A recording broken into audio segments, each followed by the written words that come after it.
help those in recovery and those who are still using substances while also keeping our communities and our neighborhoods safe and healthy. Thank you for being here and being part of this conversation. And thank you to every group and individual that works with the communities down at Mass and Cass. We really appreciate you and all the work that you do. This meeting is being led by the Mayor's Community Engagement Cabinet, of which I'm a member. My name is Anna White. I'm the South Boston Liaison in the Mayor's Office of Neighborhood Services, the Boston Public Health Commission, and the Boston Police Department.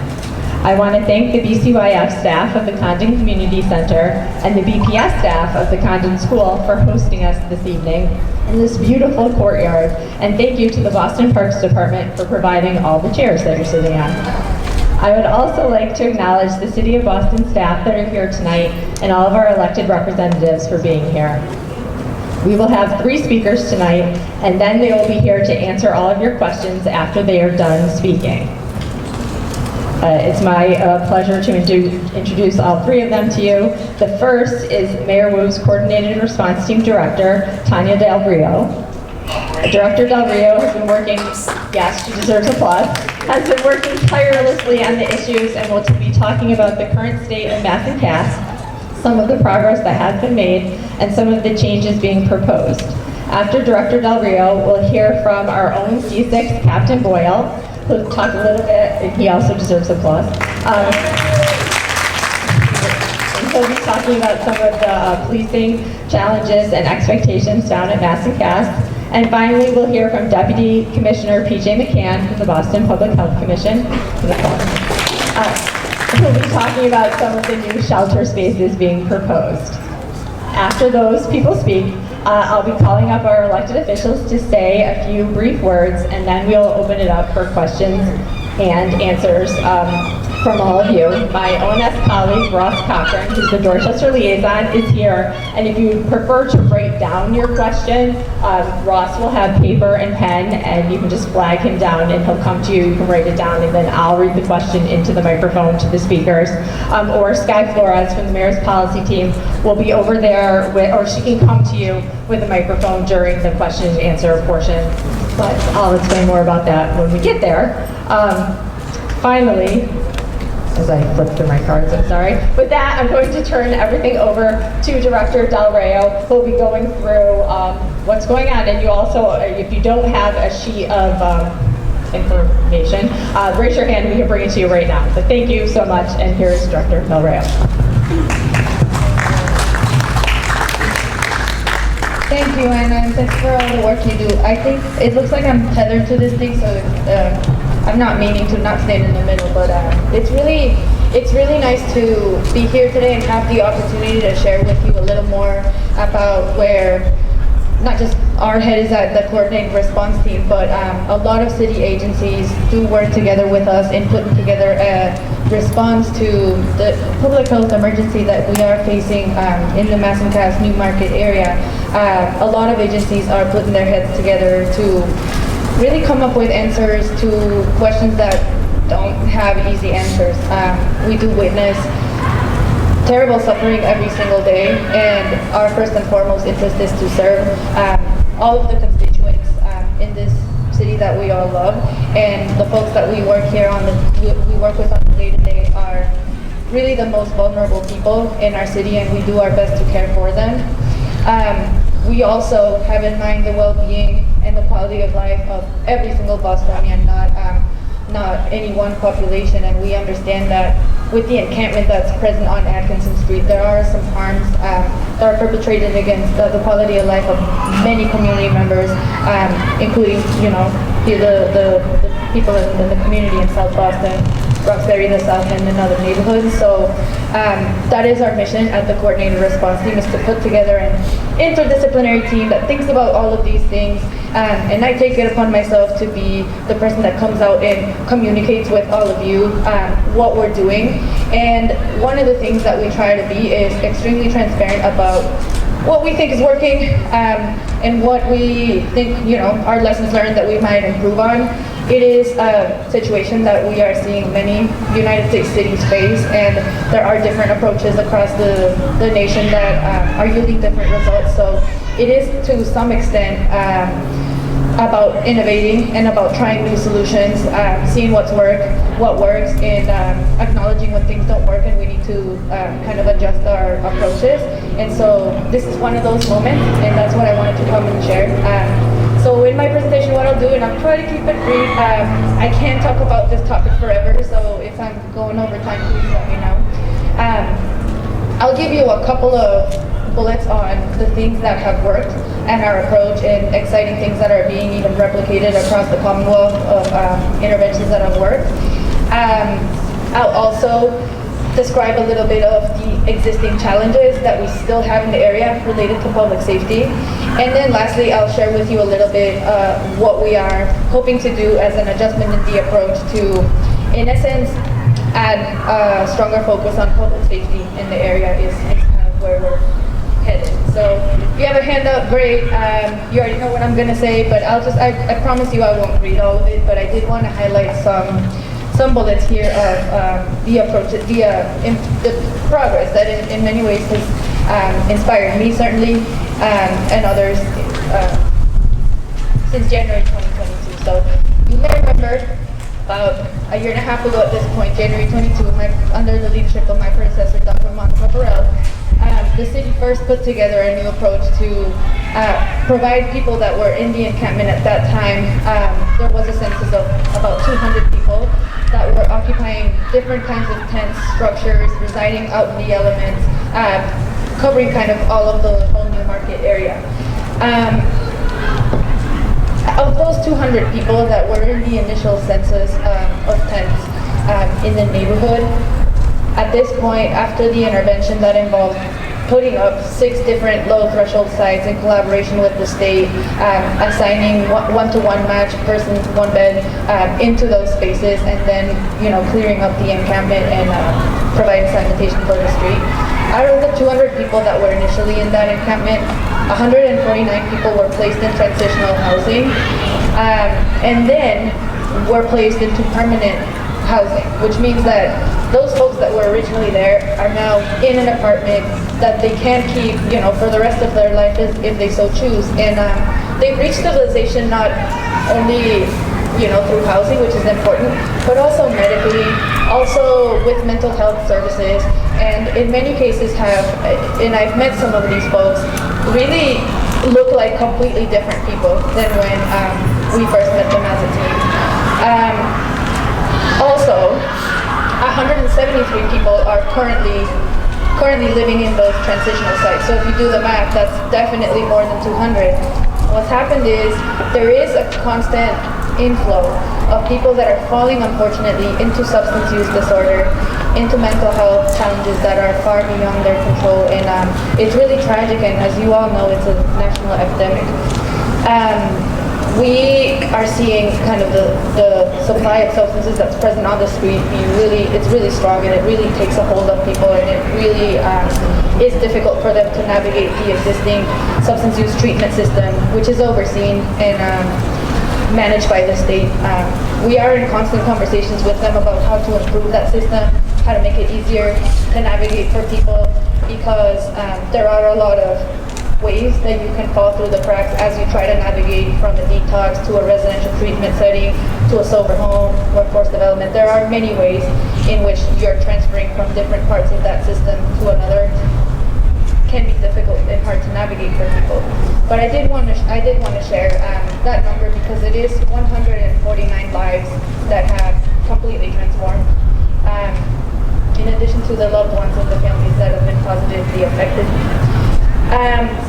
As far as quality of life goes, as I said, we started off with 200 people in an encampment that was covering a whole neighborhood. Places like Clifford Park had 10 to 15 tents a night, and there were encampments kind of all over and really disrupting the activity of the businesses in the area and the overflow that many of you have witnessed into Henry Square in South Boston. At this point, while we have not at all reached, right, the vision of a usable, free public way street and neighborhood as we would like, we have in fact mitigated and reduced the scale and the size of that encampment. as well as the level of permanence of the structures. Where in the past, when we placed people into these housing settings that I shared, about our Department of Public Works had to bring in like huge trucks, big equipment to remove all of the debris. At this point, the encampment is there, but its permanence is not as significant.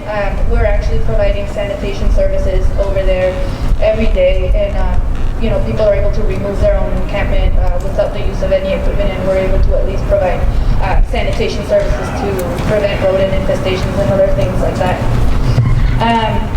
I won't bore you with all of these things, but I did want to just highlight a couple. One is the transitional housing model has yielded really solid results as far as allowing people to enter recovery. It is a little slower than we expected at first. At first, I believe the city expected people to stay in these sites for about 90 days and then move on to permanent housing. That's proven to be a lot slower process than we expected. On average, it's taking people about maybe 9 months to complete that journey. A lot of factors kind of play into that. A lot of factors play into that. One of them is the fact that housing vouchers, like a resource, like housing resource, is hard to come by. So a lot of folks are stabilizing in their health and in their substance use disorder, but they're kind of waiting in a holding pattern of waiting for a housing voucher.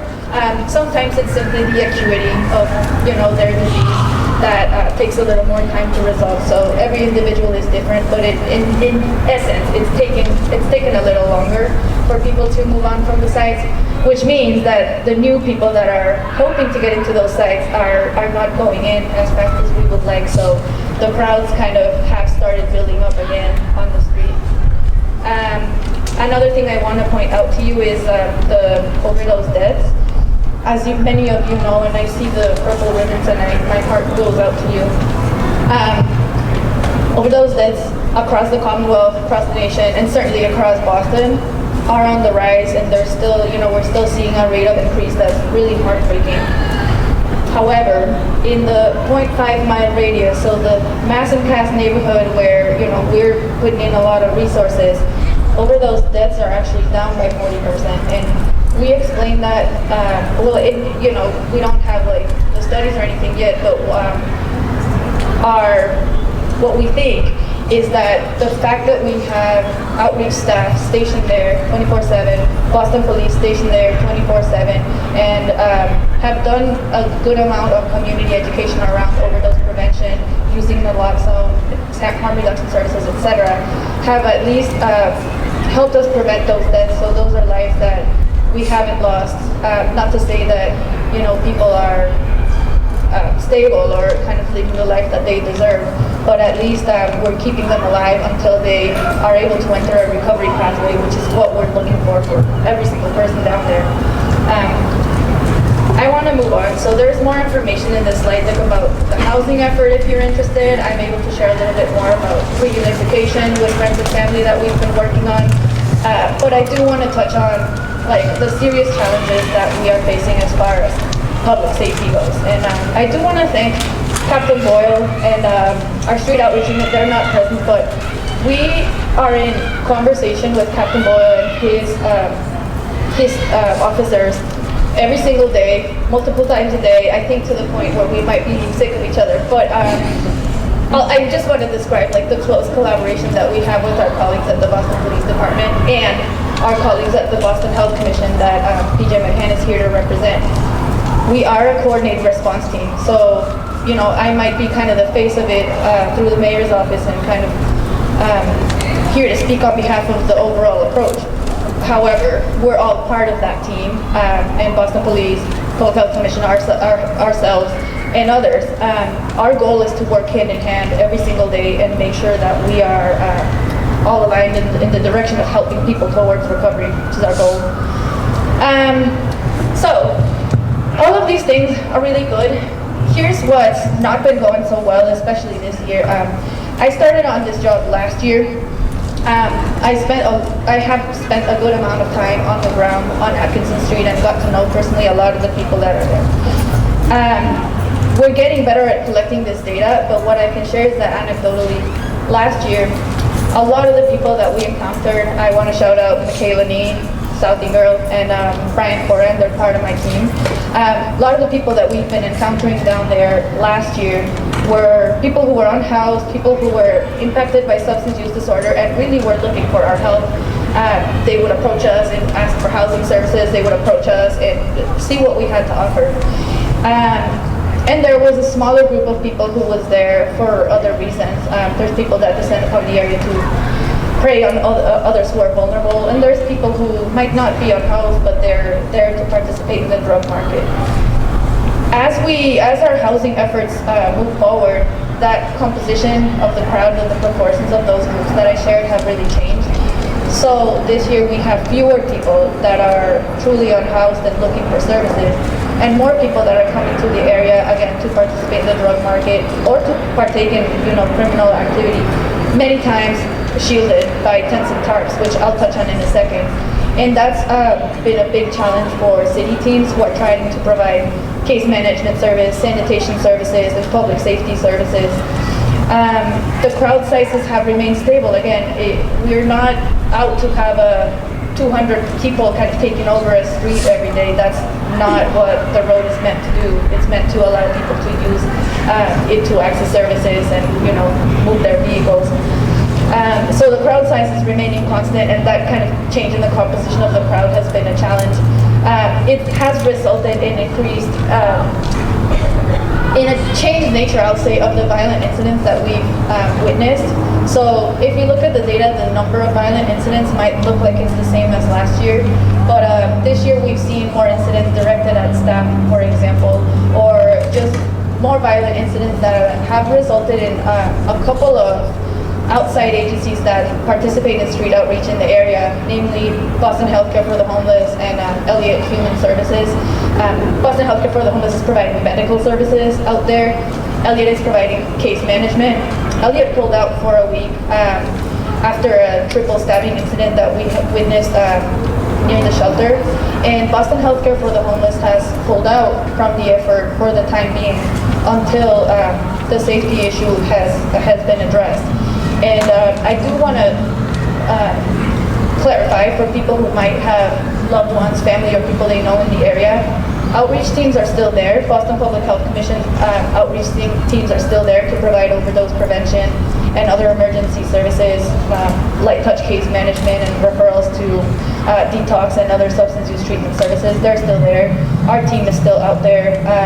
We're still providing sanitation services. We're still providing, honestly, sometimes just a friendly ear, someone that will talk to someone and someone that will listen and encourage people into recovery.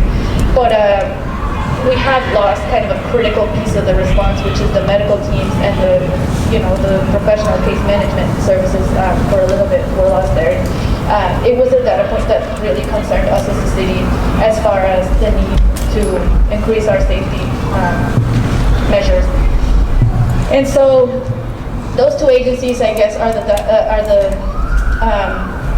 guess were the most concerning, like when they pulled out, but they're by no means alone. There are a number of agencies that we collectively work together, including hospitals, including state agencies like the Department of Mental Health. I could name a few others that participate in the Mass and Pass Help Table.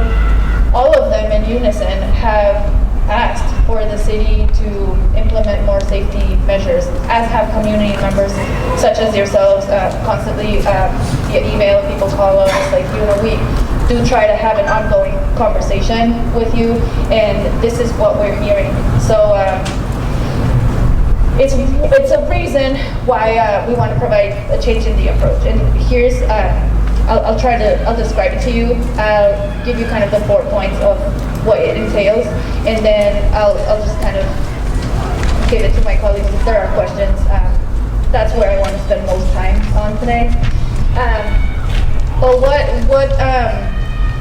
what the response will look like. So first of all, the deep case management team and the efforts that we've been making to get to know everyone on a personal level down there have allowed the city for the first time to have a by name list and be able to differentiate who it is that wants our services, is unhoused, needs navigation, needs substance use treatment, like who by name are those folks that need our help, and who are the people the other two groups that we don't want to concentrate our resources on, and in fact, we want to encourage out of the area. So for the first time, we have a list of people we really want to focus on, and we're able to differentiate. The way we want to encourage the other two groups are out of the area is as follows. One piece of feedback we've had from the police department as far as enforcement goes is that they need visibility as far as all of the activity that's criminal in the area going on, and the tents, tarps, structures, mega tarps in many cases are blocking the view.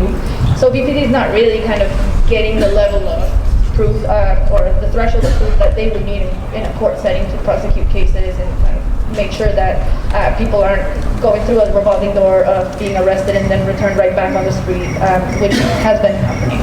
So they've asked us for clarity and authority to be able to remove those structures so they have a better view of what's happening and are able to enforce criminal activity. At the same time, Boston Police Commissioner and his staff have been in conversation at this point with the court system, including, bringing judges onto the street so they get a sense of what's actually happening, and raising that awareness about the fact that if people are not held after perpetrating crimes, it does have an impact not only on staff in the area when we witness that, but also again on the safety of people who are really vulnerable. So the mayor and the city is really strongly considering filing an ordinance that will allow Boston Police to remove tents and tarps and improve their enforcement efforts. That's not the number one part of the approach. The second point in the approach would also be to take the folks that are working with us really positively, proactively, engaging well with our case management services, and place them as soon as we possibly can in additional shelter beds that we're looking for as far as capacity, or different safe sleeping areas in different points of this in the city, so that they can be in a safe space and not on the street when the enforcement activity takes place. We want to treat substance use disorder as what it is. It's an illness, and people need help, and they don't need us to arrest them.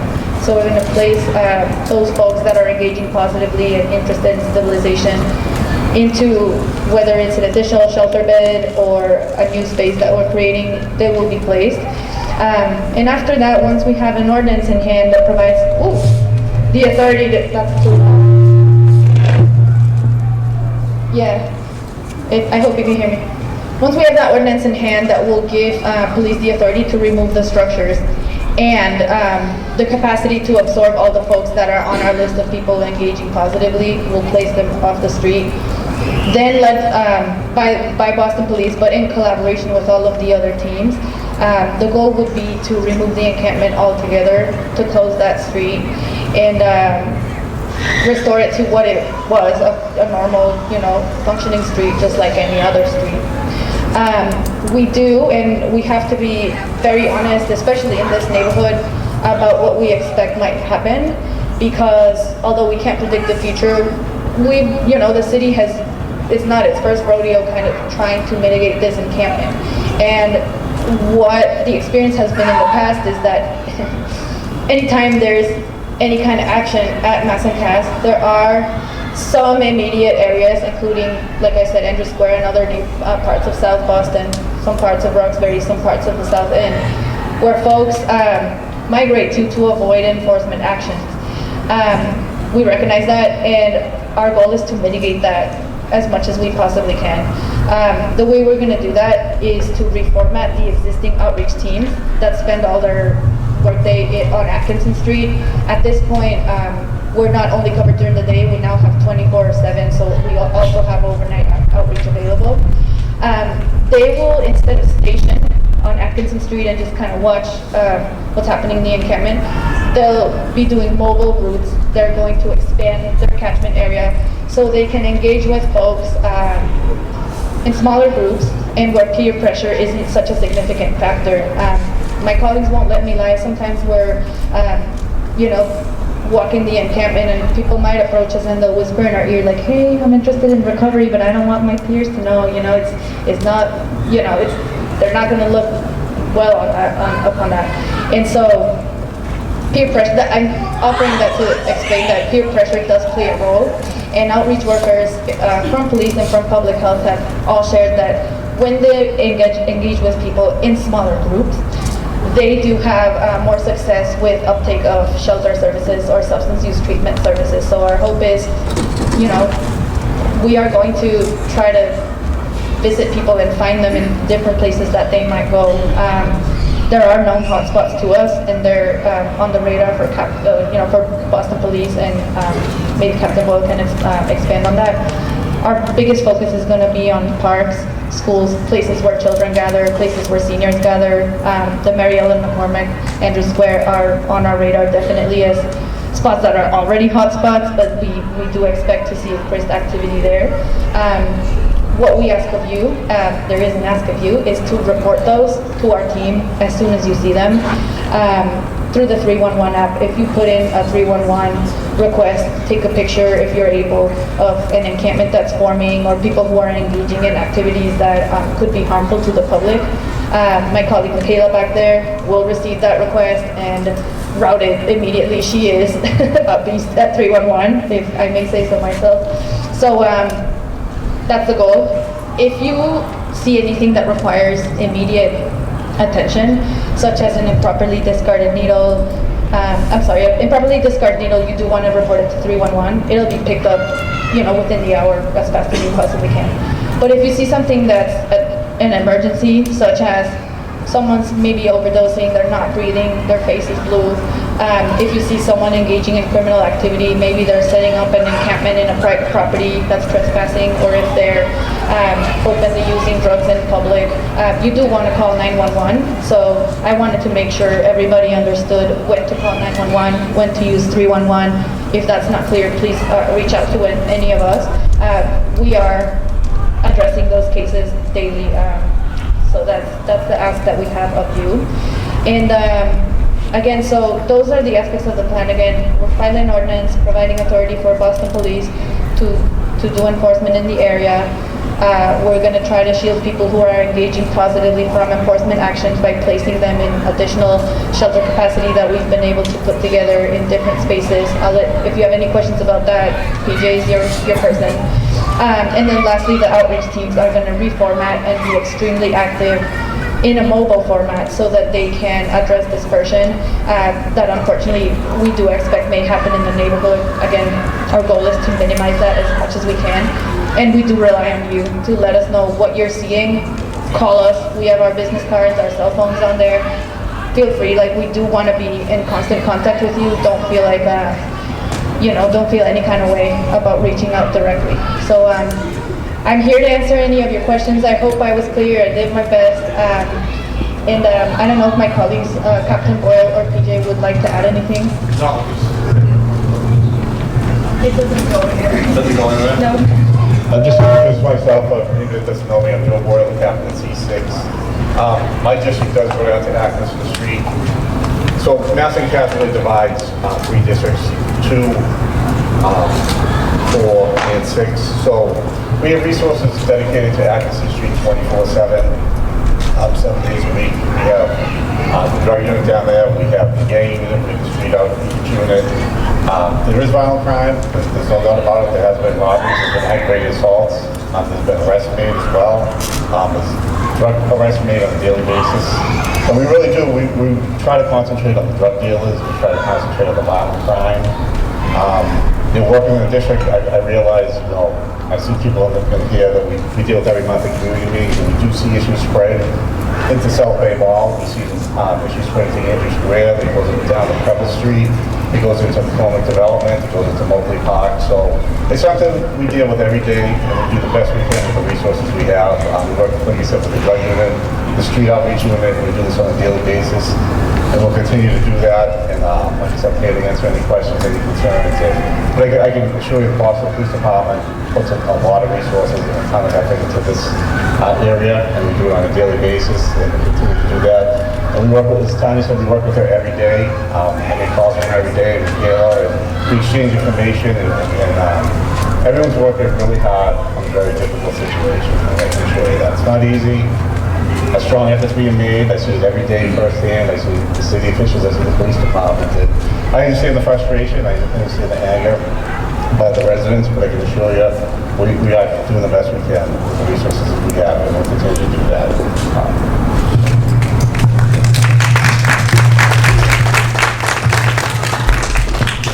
Thank you, Sergeant. For those of you who don't know me, I'm PJ McCann, Deputy Commissioner from the Boston Public Health Commission, and I mainly just want to echo, what my colleagues have said, and that the current situation it is, in short, making it harder for us, BPHC, to provide the needed services to those individuals in the area who are seeking help with shelter, housing, medical care, and referrals to treatment. So our goal over the coming months is to work in collaboration with public safety response to ensure that everyone who is in the area to seek help in their recovery or in need of shelter is provided with these opportunities. As you've heard, most of the people in this area at a given time currently have existing housing arrangements, but we also know that there are individuals experiencing homelessness who are living in the encampment. And we want to make sure that this smaller group of individuals is offered safe alternatives. So to that end, BPHC is planning to scale up our mobile outreach efforts in coordination with BPD, with a focus on communicating the plans for the area and connecting individuals with shelter, placements to treatment, and other services. We're also working closely with the Mayor's Office of Housing to ensure that we have capacity within the existing emergency shelter system to make sure that Boston continues to meet its commitment to make shelter available to anyone who wants it. Additionally, we are planning to open temporary transitional space that will provide nighttime respite and supportive services for up to 30 unsheltered individuals currently living in the encampment, but who are registered through our case management work and are engaged with counselors on a pathway from homelessness to housing. We are in the process of exploring places for these services, including publicly owned buildings, including 727 Mass Ave, which is part of BPHC's Northampton Square campus, previously used for public health programming. We'll share more details about this space as it becomes available. And lastly, I just want to say that we will continue to provide critical public health services with our partners, including through our emergency shelters, low threshold housing, permanent housing navigation, and comprehensive substance use disorder services for individuals experiencing unsheltered homelessness and substance use disorder. We anticipate that this public safety effort will temporarily change where and how some of our services are delivered to ensure that people in need of services can safely receive them. And exactly how and where we deliver these critical harm reduction and outreach services is still being determined. And we will provide additional details to both our clients and members of the public before any changes in service delivery are made. So I'm happy to stick around and answer any questions, but that's all I have for this. Thank you. Thank you all so much. I hope you're thinking of your questions. Remember, if you want to write down your question ahead of time, my colleague Ross will bring you a piece of paper and a pen, and then I'll read it. But now I'd like to acknowledge all of our elected officials who are here. I do see Haley Dillon is here from Senator Collins' office. Thank you, Haley, for being here. Karen Zergel from Representative Beal's office is also here. If I missed anyone, please let me know that you're here. But I'd like to, if any elected official would like to come up and say a few words, we would love to have you. Council President Flynn, would you like to say something? Thank you so much for being here tonight. Thank you, Honor. Thank you to Tanya and PJ and Captain Boyle as well for the important work you were doing. I also saw Councilor Frank Baker here as well. So I want to acknowledge Councilor Baker, who actually represents a good portion of South Boston along with me. Councilor Erin Murphy as well. I had the opportunity to be at Mass Ave this morning. I represent a portion of the South End, as you might know. And I'm going to hold off on commenting on the proposal presented but I would speak about the critical role the Boston Police are providing the residents of Boston, providing this area, Mass and Cass. And we're asking our police officers to continue to do more and more. They're working 15, 16 hours a day consistently, 5 days a week. And, you know, the numbers of police officers we have continue to go down. We don't have enough police officers. I wanted to highlight that. I think that's important to acknowledge when we're going to ask police to do more as it comes to taking down the tents. And I know the police will do a professional job. But we also need to support the police officers as well and their families and acknowledge the difficult period of time this has had on them. So I want to acknowledge the police, the critical role they play. I think we need more police in this city, in this community. This isn't a community in South Boston that is calling for cuts to the police. My residents right here are asking me to get more police on the street. And my second point I want to highlight is the quality of life issues as it impacts the Mass and Cass. We have experienced significant quality of life issues here in South Boston, at Andy Square, obviously, at Moakley Park where our kids play baseball, with the dirty streets and the litter throughout the community, not just at Andy Square, but really in many parts of South Boston. So I think as we focus on Mass and Cass, I think we need to expand and enhance basic city services and public safety services in and around Mass and Cass, but including South Boston, Andrew Square, Moakley Park, Roxbury, Dorchester.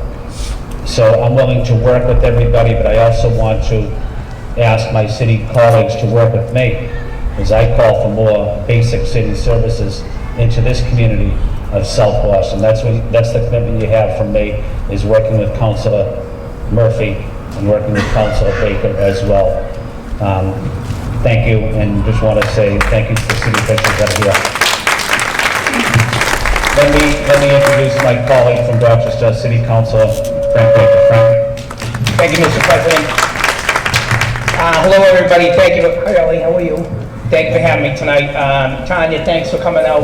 But what I didn't hear that concerns me, I didn't hear any use for Section 35s for civil holds, things like that. As we know, in the last 3 years, the civil holds have gone down, and the deaths from overdose and overdoses have gone up.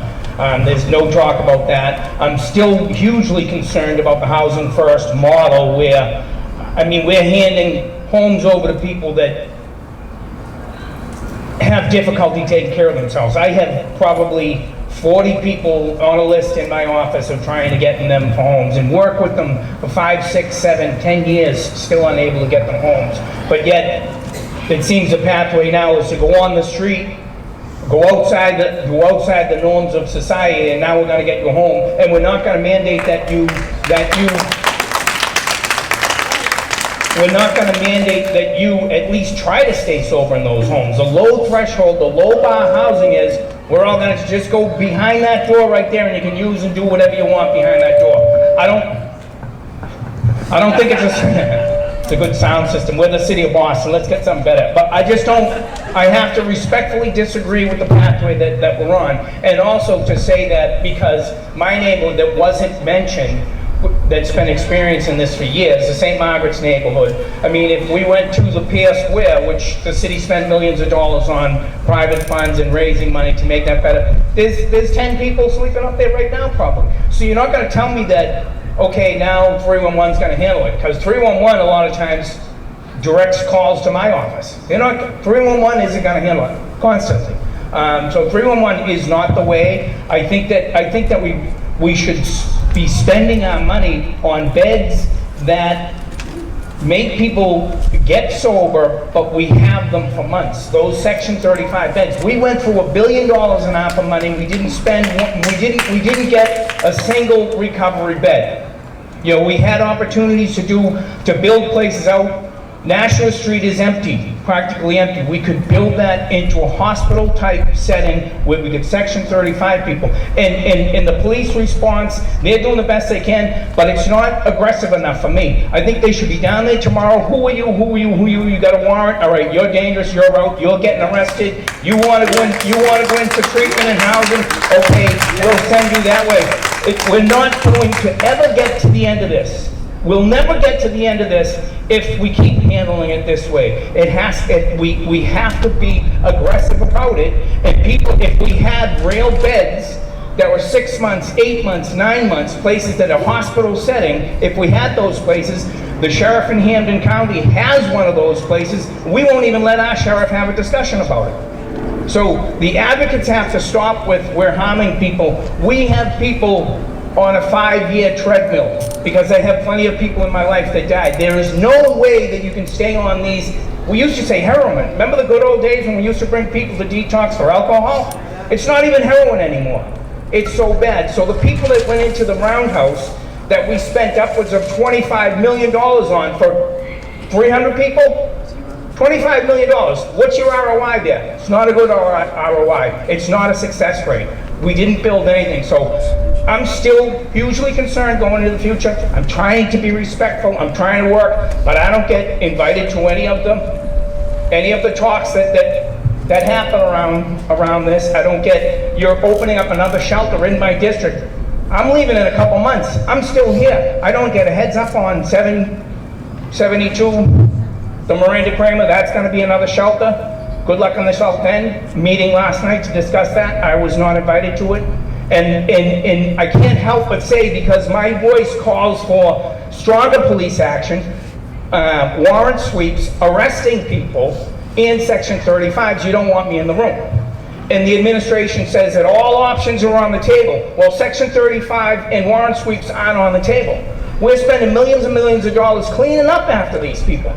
The bid spends how much cleaning up after these people? It's not a pathway, and it's only going to get worse, because now the pathway is go down to Mass and Cass, and you'll get into housing. But yet Mrs. O'Malley, that's trying to get into senior housing or whatever, we can't get her. Good luck getting her an apartment. You're not going to ever do it. So those are some of my words. Sorry if I went on too long. I think we need to be stronger about this. Oh, sure, or if I stand in front, maybe, or I'll use my teacher voice. Hi, everyone, I'll be quick because it's getting dark and I know that I want to hear from you. I'm Erin Murphy, at-large city councilor, and a few things. A strong advocate for recovery, and I know John McGann's in the room here and others, Father Joe White, who have spent their life helping people. So many, I'm down at Mass and Cass. I don't think the administration likes it. Several times a week. I was just there this morning. It definitely has gotten worse. It's changed. It's very, very hard to tell the difference between those who are struggling and those who are there to perpetrate on those down there. And so that's what we need to do. I know that some of my colleagues have been asking for Section 35s. We get a lot of pushback. We're asking for warrant sweeps to just make it safer down there. We absolutely need to support those who are struggling. I've been a strong advocate way before I even became on the council for that, but we also have to make sure that we're remembering that business owners and residents and school children and all of the people and all of the organizations that are impacted by that area there, which I know Councilor Banker mentioned, it's not just coming to Andrew Square. Tonight there's a meeting in my neighborhood. I live in Dorchester. The Ashmont Hill neighborhood is very concerned because it's at Ashmont Station. It didn't just go a half mile out from the Mass and Cass area. I don't want to talk about the plan either. I know that it's something that may come to us on the council. I don't think that should be the route. We can talk more about that later. But my concern is if we do break down the encampment, the illegal living on the street, right now it says it's a 48 hours. But 48 hours is just when the bid goes in, where they're spending a lot of money. A lot of those businesses are spending millions of their own dollars for safety and cleaning down there. We move the people around the corner, but then they come right back, so it's not like we take them down after 48 hours, we just let them move it so that they can come back after it's clean. And where will we go? I just do want to mention that a lot of talk is that many of our homeless shelters can take some of that capacity, but our homeless shelters are not low threshold. There are expectations. Every night for years, there are empty beds in homeless shelters because many of those struggling down there aren't ready, they don't want it, they do not want the rules that they can't be using or they have to separate from a partner. So that is why we have many empty beds, which we didn't have in the past. But now that many know that there's an option for low threshold and maybe permanent housing, I do think that is one of the reasons why many people are holding out down there and staying there. So I'm just concerned, and I know that there's talk that Mass and Cass, the South End, after only hearing about it less than 24 hours ago, there's hundreds of people already signing on to a letter that it's just going to be Mass Ave in Albany now. It's just going to shift it up a few blocks. So here always to work with everyone and be open-minded, but I'm here also to listen to the questions and concerns you have. And just know that myself and the councilors and the state reps who are here and senators care about the quality of life for all residents. So we just need to make sure that we don't just accept something that we could do better at, because we're Boston, we're a great city, and we deserve better. So thank you very much. Thank you, Councilor Murphy, Councilor Baker, and Council President Flynn for your words. Tanya, would you like to respond to some of that? Thank you. And then we'll open it up for question and answer. Again, my colleague Sky will have a microphone, and she can come to you after Tanya is done. So just raise your hand if you have questions. Okay, thank you. I do want to take questions, but I also want to speak to what the councilors have said. First of all, thank you, Councilor Flynn, Councilor Baker, Councilor Murphy, for being here and always engaging respectfully and providing constructive ideas. I have found our dialogues to be helpful, so we may disagree here and there, but we always have a dialogue, and it's very much appreciated.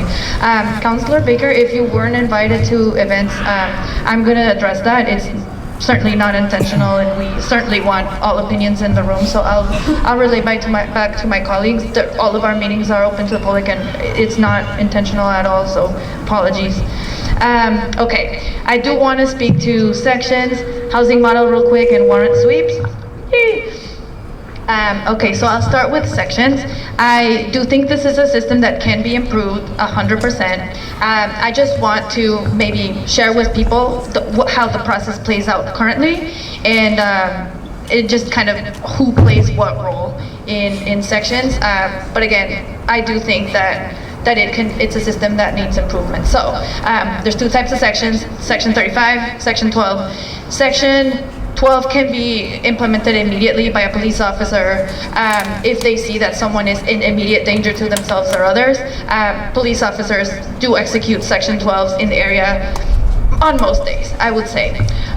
When someone is, let's say, running into traffic or harming themselves, etc., due to a mental health situation.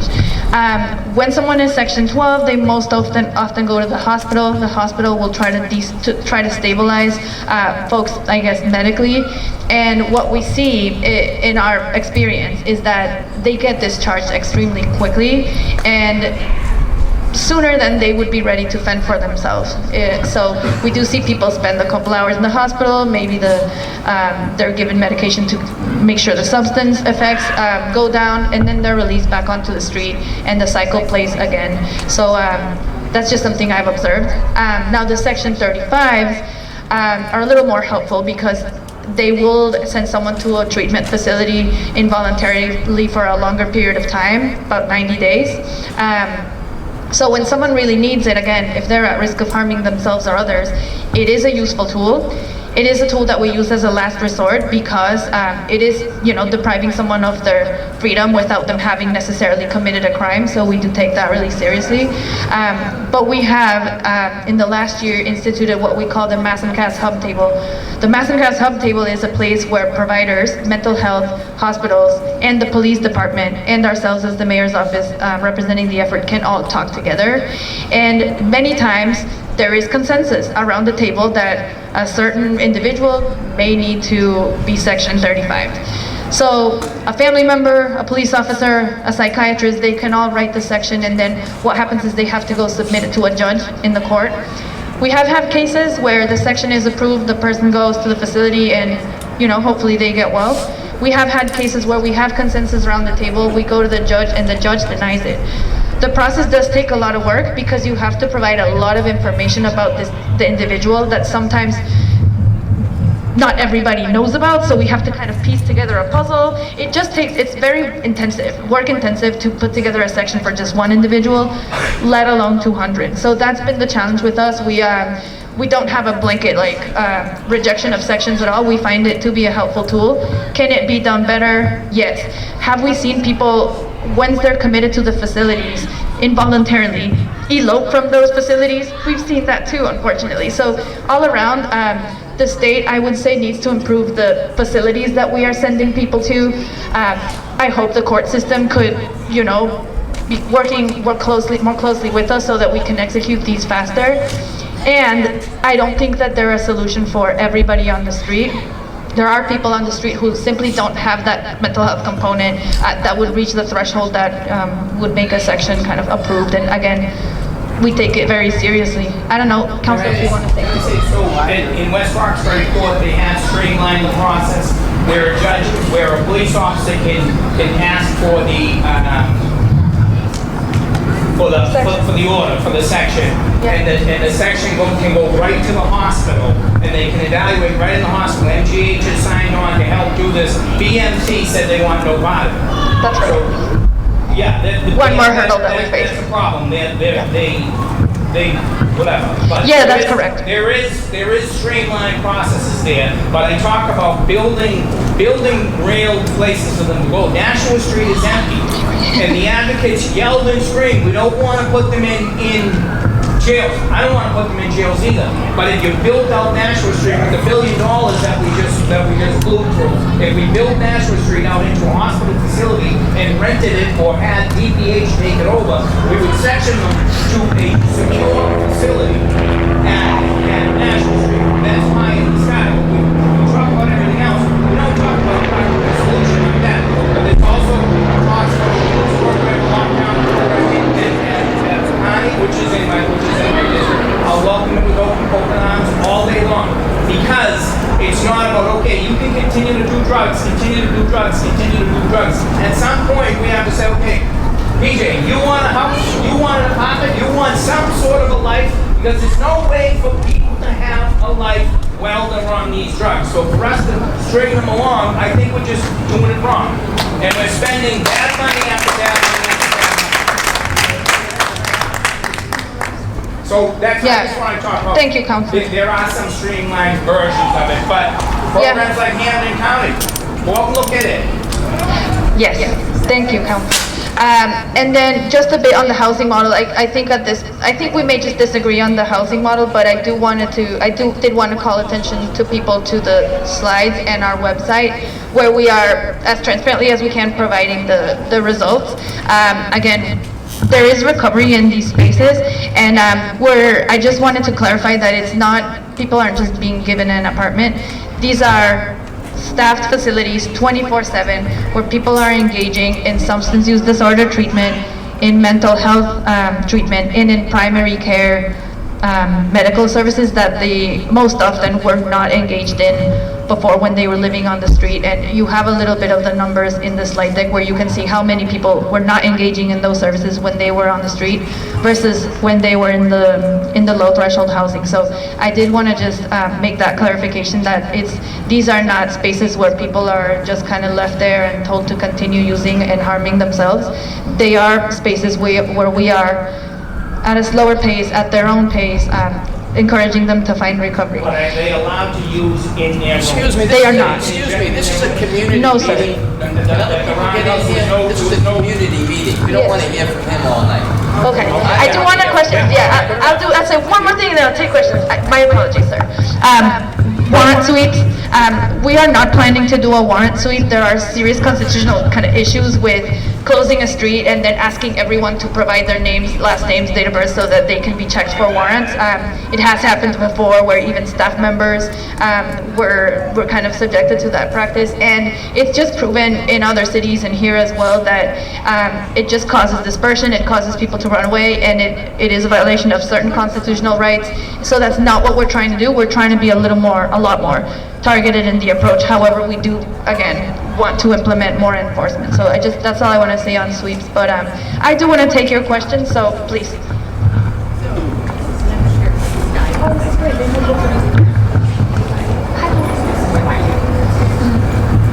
My name is Linda Zaborski, I'm the Civic Association of Oregon residents. Nice to meet you. Same here. My question is when the mayor was running, and when you talked about massive cash, you talked about disbursement, not the concentration of custody. You're talking about the pros and even more cluster down there, and what happened to that whole plan? Why is it being affected? Why is that going into effect? Right. So, no, the And mayor... I just want to add that I agree with Councilor Baker. We can't keep giving out without some type of giving back.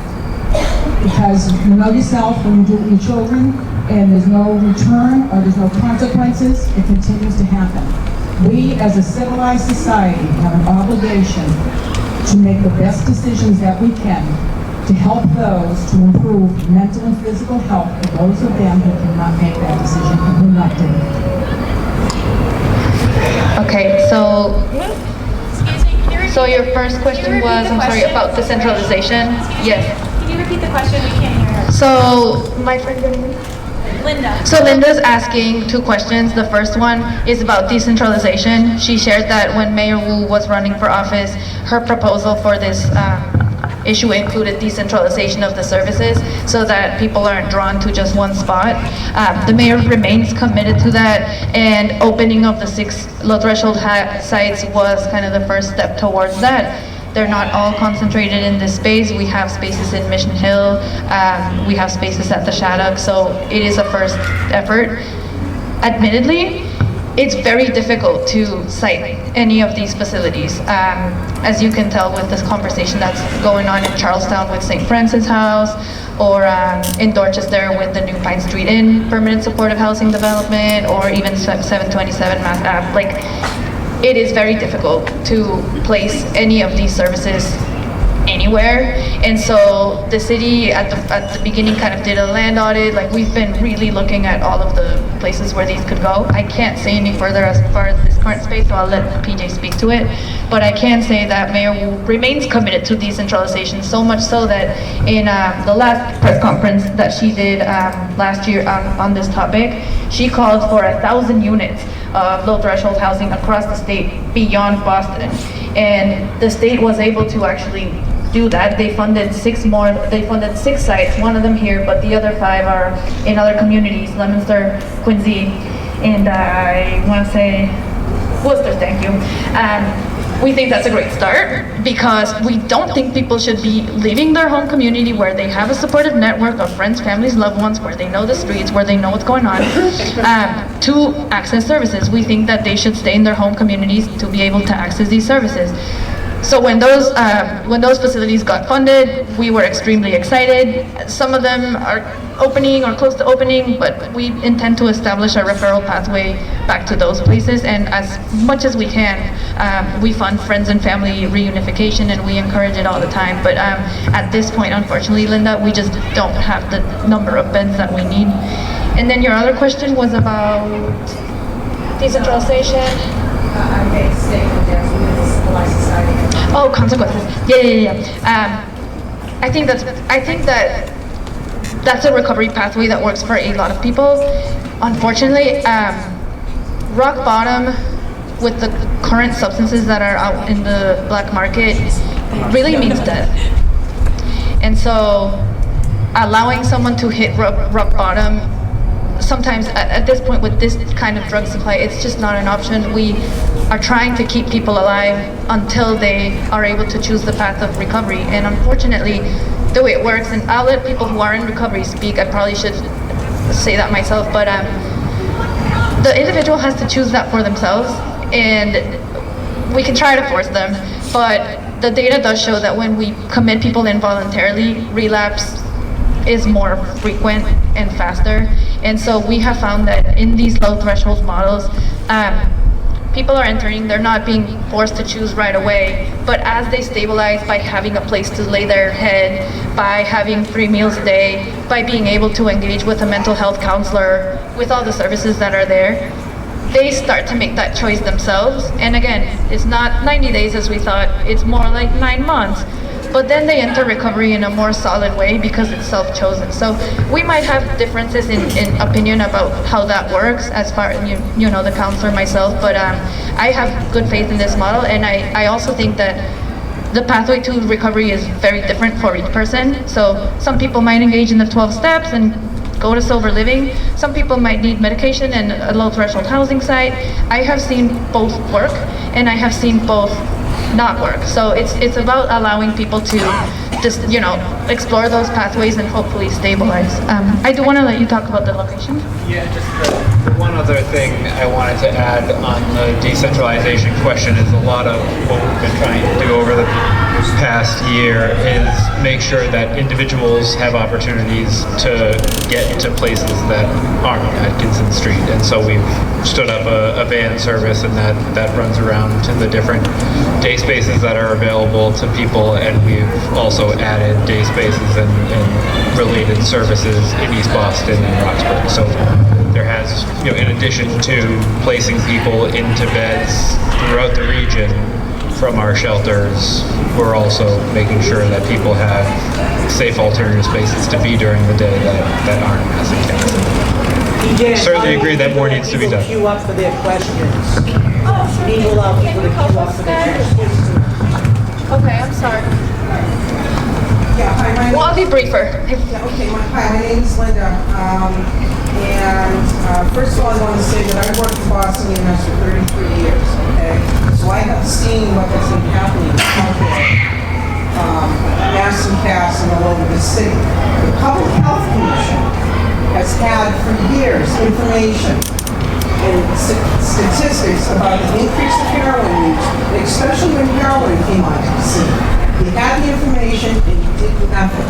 You sat at 1010 Mass Ave and you looked out your windows and you did nothing. And you saw people shooting up on the street and you did nothing. And all you did do is that you used it as an opportunity to create more programs, to hire more people that thought exactly the same way that you do. Now, one of my most disturbing conversations I ever had with anybody from your office, one of your outreach people, is when they told me that it would be wonderful when they finally make heroin legal, because then they could control it better, especially when it came to overdoses. So that's what the kind of attitude your outreach people have, and you do nothing. You have done nothing. You saw this problem coming and you did nothing, all right? Now, why is it that you cannot sit there and tell these people no? You cannot build a new camp at Deere. You cannot block a city street. If they can block a city street, why can't I park my car on my sidewalk in front of my house? You tell me why I can't do it. You tell me why they have all the rights and we are the ones that have to suffer, okay? You have been doing nothing for years, and all of a sudden now you have all of these other ideas, right? So now you're going to create more programs and spend more money. You have turned this into a cottage industry for yourselves, all right? Because now you get to create more programs and hire more people, and we're going to hear the same thing 10 years from now that we're hearing now. That it's a problem, it takes a long time, it's complicated, and you have no solutions. So now I'm asking you, how come you don't tell these people no from the get-go? How come you don't tell them, no, you can't use drugs out in the street. You know, you can't throw needles on the ground. You know, you do not make them accountable to do anything. Okay? So I'm asking you, how come you don't tell them no? I appreciate your perspective. I can say that the reason we're here tonight is to talk about a public safety focused intervention that will do a lot of telling people that they can't do things that they're doing, and we'll have to. It's a thing that we can try, and we need to try it. So I think we need to put some support behind law enforcement and coordinate with them as much as we possibly can, and do what we can to get people into better situations than they're in on the street. You want to answer this? Isabel? Oh. Okay. I'll let Sky. I have a couple of questions. How many people are actually involved that live down on Massic Gas right now in any type of decision making? How many people that are involved in the decision making on this solution are involved from actually living down at Mass and Cass? How are those people involved in any of the decision making? I applaud what you're doing with the individuals that want to get help down there and trying to, kind of figure out who's legitimate, who isn't. I think that's a great idea. But how many people, I always find that people who are involved in the problem are best at the solution to the problem. Like how much are they involved in it? And secondly, is there any talk about supervised injection sites, which have been proven to help in the overdose deaths? And what would be my last thing? Does anybody here really believe that people go down there to live like that in order to get free housing? I mean, come on. Thank you. Okay, so how much are we involving people with lived experience? So our last kind of survey of people living in the encampment showed that 60% of them want to work, which was a very encouraging statistic. We did create the New Market Bid in collaboration with the Boston Public Health Commission did create the Back to Work program to kind of get people on their way. A lot of people that in the encampment, they're not in, I wouldn't say they're kind of ready for full-time work, and I think that's self-admittedly with them. So what we do to take their feedback is conversations. My colleague Michaela is really good at this, Brian's really good at this. We have the conversations, and we kind of get people to write their feedback or to provide it verbally, and we relay it up all the way to the mayor as much and as often as we can. But we're not currently employing people directly to make strategic decisions that are living in the encampment. However, we do have people on the staff that are themselves in recovery and understand kind of that experience. So I hope that answers your question. You asked about safe injection sites. I think the public health world has started calling them overdose prevention centers, however you know them. They are in the conversation. We're closely monitoring a bill out of, I forgot the name of the senator, Senator Sayre's office, who is proposing that there be, that the state allow pilots for those to be in place in Massachusetts. Our team, myself as well, police officers, a couple of team members have visited the On Point facilities in New York, and we were really impressed because what they're doing is kind of the front door is the place where people are kind of allowed to under supervision, medical supervision, use the substances that they've previously obtained. But workers in there are really taking that opportunity to start engaging with them, and we've seen that they're getting higher rates of people entering treatment from the overdose prevention center than they are from simple street outreach. So that's something that we're very interested in because, again, our goal is to get people into recovery, and we've seen that places like On Point in New York are doing that better than street outreach. So, we're following it closely, and we know that Somerville is about to open such a site, so we want to see how that works. And I believe there's other cities in Massachusetts that are looking, so monitoring really closely, and it's one of the many options that we have on the table. What was your third question? I'm sorry. I did have if people are really arriving there for housing, I'll let you guys talk, but in my experience, there is not a single person that has told me maybe once, I think, that has told me they're arriving in the area for the purposes of seeking housing. Unfortunately, they're arriving in the area mostly because they have an addiction, and this is the place where they feel like they can use safely, or they feel like they can find the substance. So unfortunately, that's happening, and that is what we're trying to break up, as you said, PJ, because we don't want to perpetuate that addiction. But I don't have the experience of people telling us they're coming in just to secure housing. We're going to have to pivot with questions in a second, and what do you think is best? We can have people line up and then share this mic, or we can have people raise their hands and you can call on them and they can try to be loud enough in the audience and you could repeat the question. Maybe line up, but Okay. so everyone can hear. Okay, fantastic. So that we're gonna slightly pivot because our other mic has passed away. So if people have additional questions, if they could maybe line up here in the center, so you can use this mic and then we'll switch it. But if you have a question right here, go right here, Carol. Oh, I'm so sorry. Okay, so I switched where the line was and I apologize. So do you want to go first and then you can go and then you can go, we'll figure it all out. I'm sorry, I caused trouble here with the mic, so I apologize to everyone. So I'm terrible at it. All right, so you have to hand the mic. Okay, there you go. Okay, after stabilization, and they are well enough to go into permanent housing, is there any plan or any program that will take over after that, that will monitor the person that's already in recovery and is permanently housed? Maybe should we just ask them all after you know? Is that not? All right, I'll answer it. I'll try to be briefer. Yeah. So the question is whether people heard it right. Like if people are followed into permanent housing. The answer is most times, though not always. Some people are stable enough to live an independent life.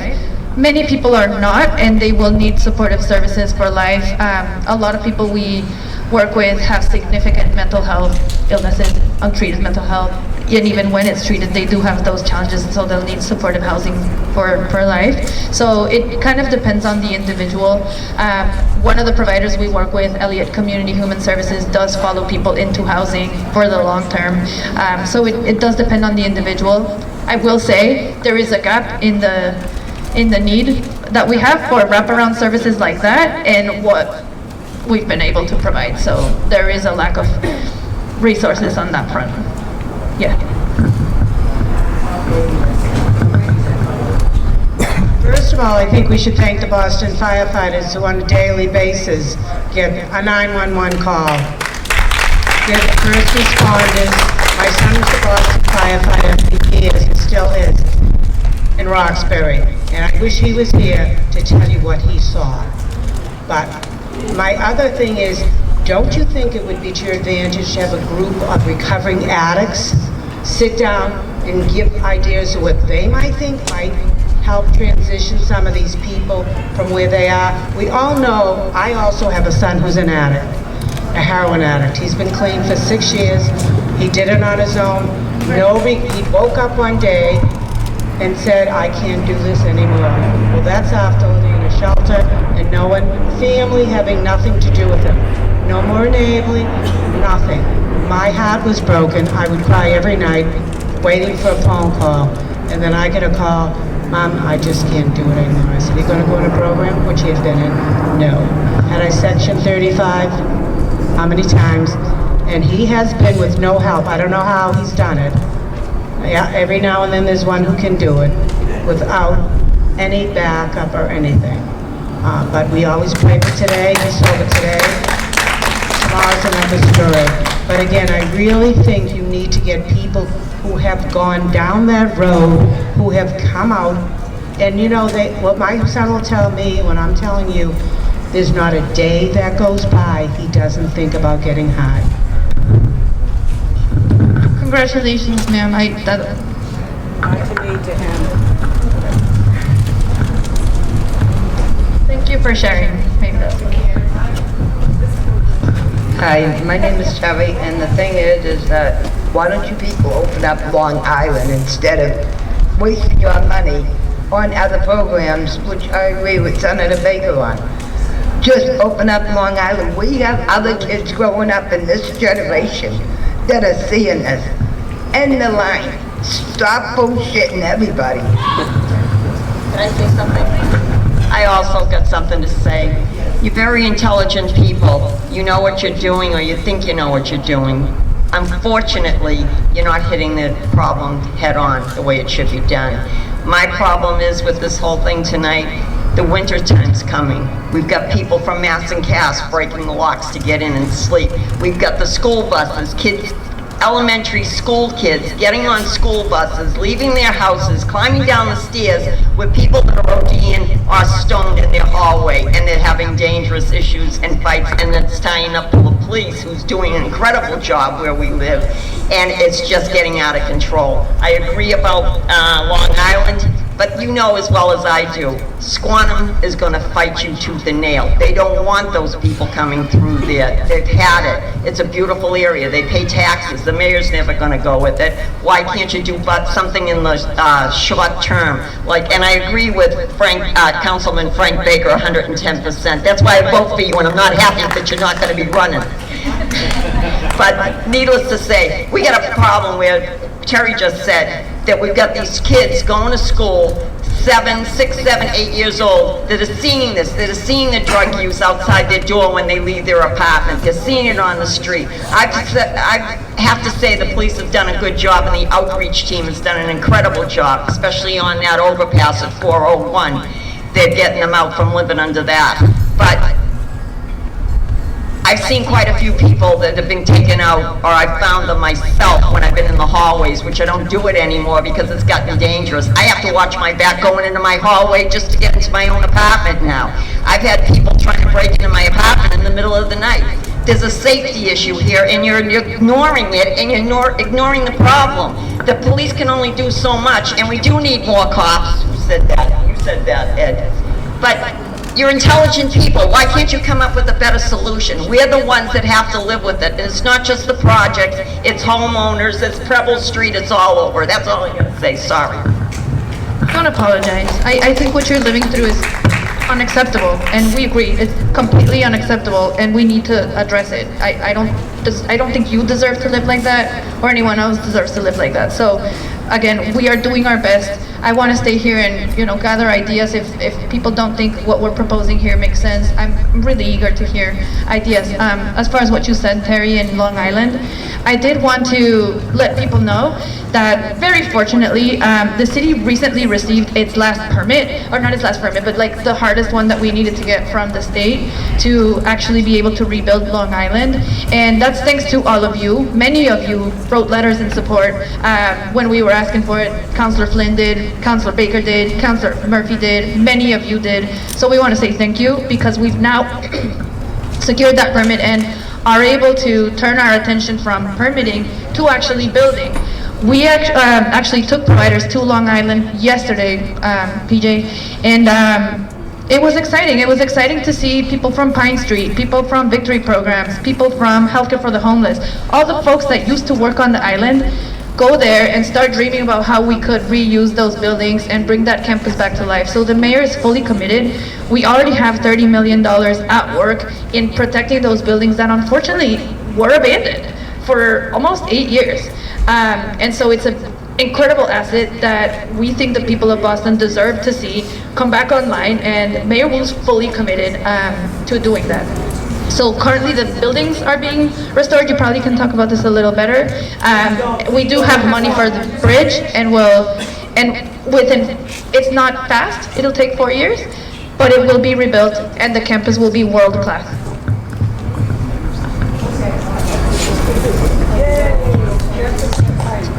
No, that's okay. So I just want to reiterate that comment about this being going on for a really long time. You're letting people die on the street. That heroin is now laced with fentanyl, right? I'm a pharmacist. That's deadly. So I think that the city is doing a complete disservice. I've talked to the Boston Public Health Commission at community events. They point the finger at city councilors, right? I'm tired of people not being held accountable. You've literally created a business, a city-run program, letting people die on the street. Zero accountability.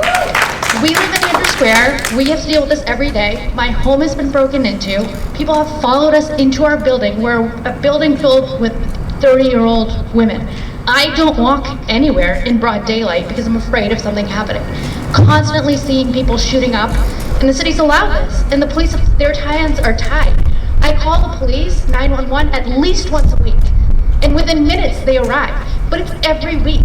I have lived my life the last probably year watching a camera in our garage because there's constantly people coming there, trespassing and abusing drugs. But forget about the problem that it is for us as the community. You are allowing people to die. So what I want to know is, if you are now giving people housing, do you plan on drug testing them? Or is this just going to be another way for people to abuse the system? My second question is, what is it going to take? I still don't have a clear answer of what all the issues are with sectioning people.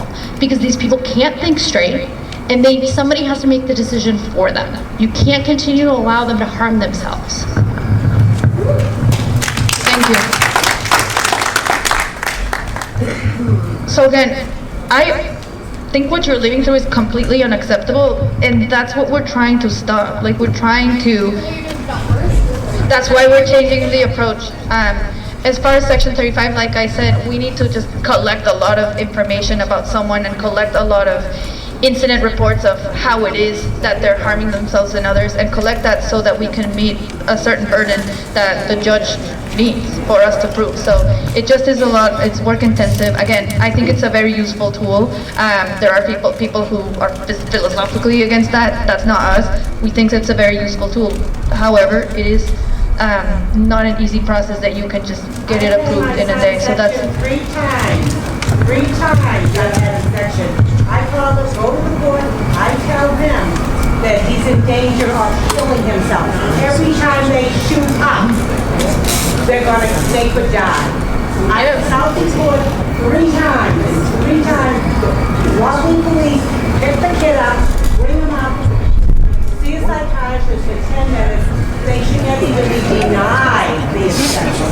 The inspection should be longer than 90 days, but at least it's a beginning to make it clear their head so they can get that little moment of sanity that then they can go on to another choice.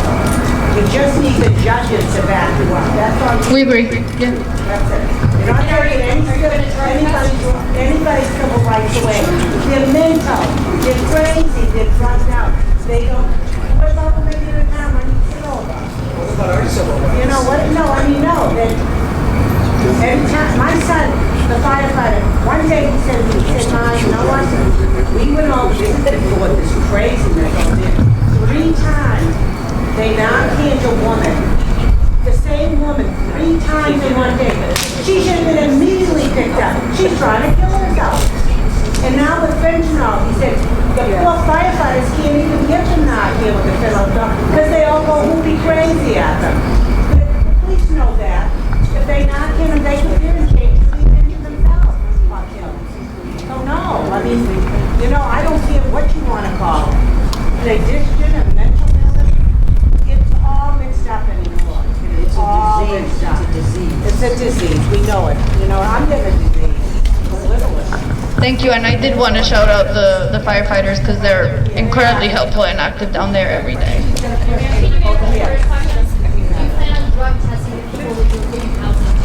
So we refer people to all kinds of recovery pathways. Some are sober homes where they are drug tested. Some are low threshold housing, transitional housing where they're not. Once they're in a private home, that's, you know, we're not following people into their private home. So it just depends on the kind of resource we're referring them to. I'm sorry? Because the model involves, again, as I explained, letting people enter sobriety at their own pace. So the low threshold, not inside the facility, but they're not drug tested. So this is the low threshold model. It's not the only model, but it's, in my mind and what I've witnessed, appropriate for a subset of people, yeah. I don't know if you want to talk more about it.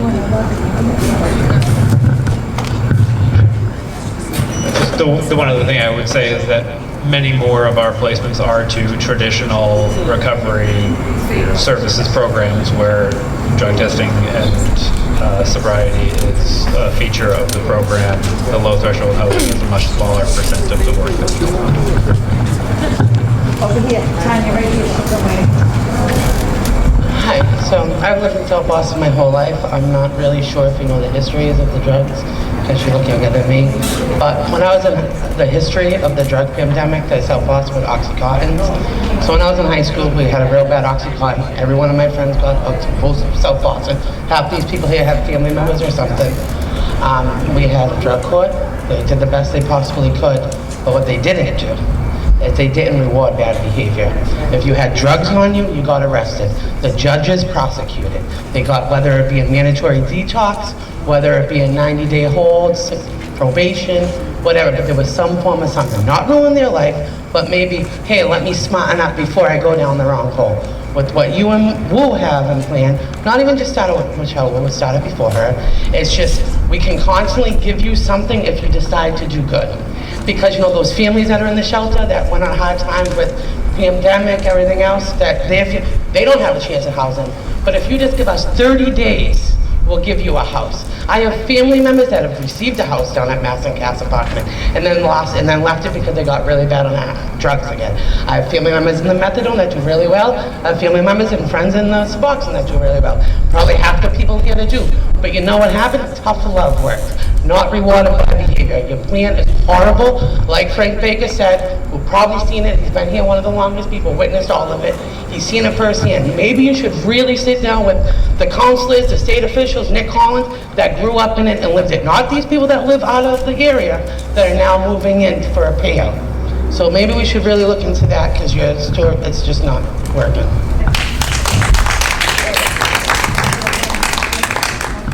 Can I ask a question, please? Oh, sure. Can I just do this? Earlier in your talk, you mentioned an ordinance.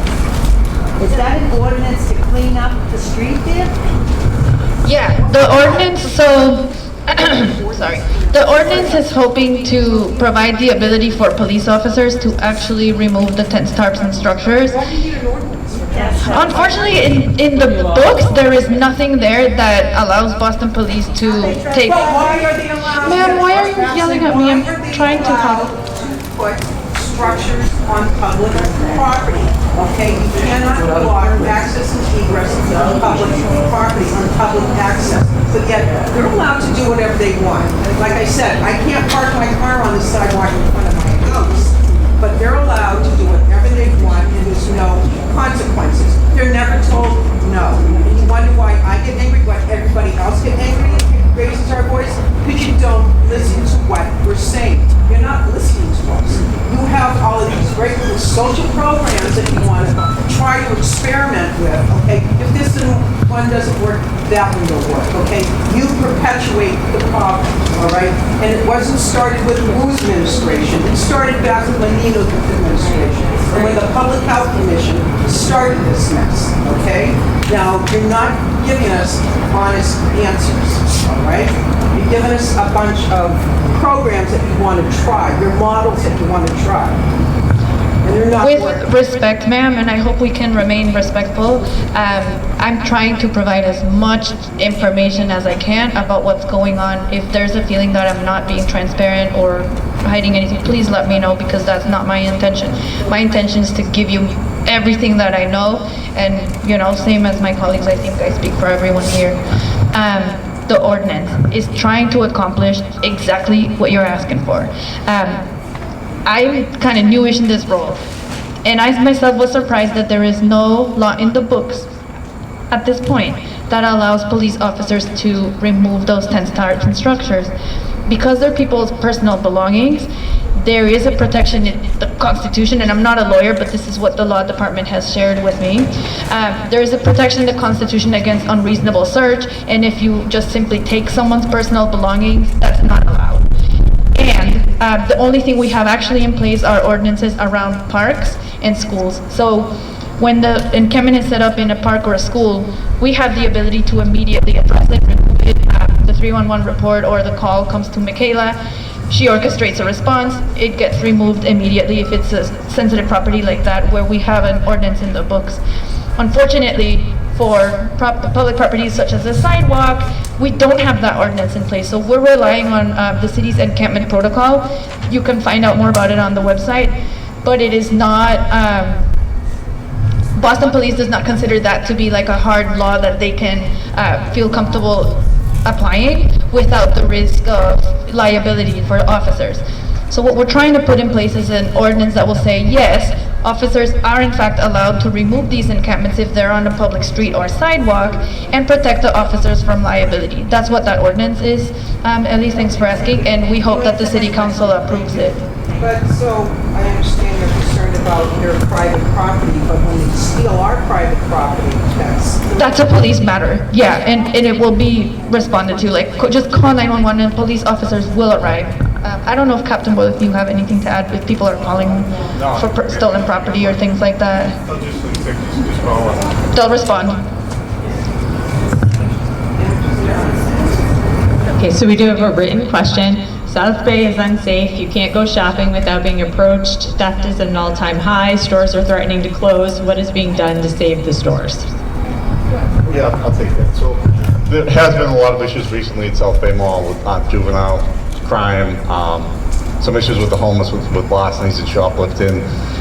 There's no doubt about it, there's a lot going on. So we recently did have a meeting with property management, with the mayor's office and several agencies, social service agencies. So we are coming up with a plan. I can tell you, especially in the evening hours, we've increased the police presence multiple times. I mean, we really have a large police presence in the evening and during the daytime. So there are major issues. We're working on it. We've made multiple arrests over the last month. We'll continue to do that. But we did recently meet, like you said, with management, with the mayor's office. And South Bay has increased their security as well. So we're working on that. It's a problem every day we're dealing with, and we're going to continue to deal with it. Thank you so much, Captain Boyle. Thank you, all of you, for coming out. I know it's getting dark, it's getting late. I know Tanya and her team will be here for a little while longer if people want to come have some private conversations. But I think with that, we're going to wrap up this meeting. Just thank you all to everyone who came and everyone who asked questions. Thank you so much. Have a good night.